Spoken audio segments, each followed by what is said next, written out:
Hi everyone, বেনামি লেখকে সবাইকে স্বাগত। একটা সম্পর্ক শুরু হতে কিন্তু দুটো মানুষেরই মত লাগে, কিন্তু যখন শেষ হয় তখন একজন আস্তে করে সরে যায়, আর আরেকজন কিন্তু স্মৃতি আঁকড়ে কষ্টটাকে নিয়ে ডিপ্রেশনে ভোগে।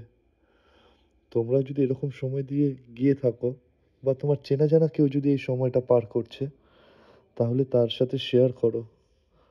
আর লাইক, কমেন্ট আর সাবস্ক্রাইব করে দিলে খুবই ভালো হয়। ধন্যবাদ।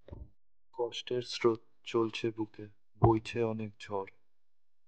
হ্যাঁ, আজও শুধু তোমার অপেক্ষায় আছি, খুঁজিনি নতুন ঘর।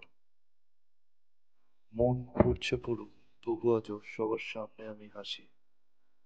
কাঁদি আমি একলা করে, আজও তোমায় ভীষণ ভালোবাসি। রাগ নেই কোনো, অভিমানও নেই, জানি আসবে তুমি ফিরে। আজও আমার স্বপ্নগুলো বেঁচে আছে তোমার স্মৃতি ঘিরে।